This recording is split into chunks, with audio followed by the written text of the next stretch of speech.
Sir नमस्कार. नमस्कार. तुमचं नाव आणि पत्ता सांगा की.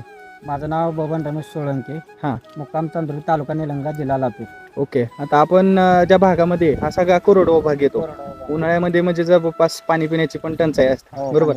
आता त्याच्यामध्ये आपला ऊस जर बघतोय आपण मागे, हो. एक नंबर ऊस जमलाय आता, म्हणजे हा खोडवा आहे ना. पडवायचं. ओके. हा. आता याला तुम्ही मागच्या वर्षी एसटी वैदिक तंत्रज्ञान वापरलं होतं. काय काय खत वापरले होते?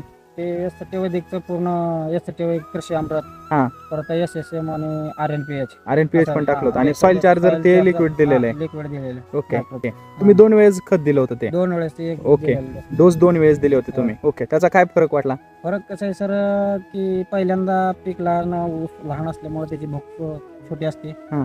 हे आपण सरासरी असं काम करण्याच्या अनुभवावरून मी त्याला कमी टाकलंय. हां. आणि ज्यावेळेस खांडी बांधायला आला त्यावेळेस जास्त दिला डोस. त्यावेळेस ते बाकीचा खत आहे तो परत त्याला दिला. ओके. तर तुम्ही त्याचा गुळ बनवला होता. गुळ बनवला. तर किती क्षेत्र आहे तुमचं हे? हे क्षेत्र सर 1 एकर 13 गुंठे, परंतु 1 एकर 7 गुंठ्यावर हे आपली लागवड आहे. ओके. एवढ्यामध्ये किती निघाला गुळ? एवढ्यामध्ये 65 क्विंटल सर्व गुळ निघाला. ओके. आणि तुमच्या बरोबरच इतरांचे पण होते, त्यांचा किती निघाला? तर याच्या ॲव्हरेजमध्ये तुलनेत जरा थोडंफार कमी आहे. कमी निघाला. हा खत वापरल्यामुळे आपल्याला त्यांच्या तुलनेत आपल्याला जास्त मिळाला. जास्त निघाला. जास्त. किती जास्त? आणि ऊस पण चांगला होता, नंबर 1 आलता ऊस. आणि मागणं लावलेला होता. ओके. 11 महिन्यालाच गाळला तरी पण. 11 महिन्यामध्येच निघाला तरी 11 महिन्यालाच गाळला. तेव्हा सर दुसऱ्यापेक्षा तरी बरे आला. चांगला निघाला. चांगला निघाला. ओके. ओके.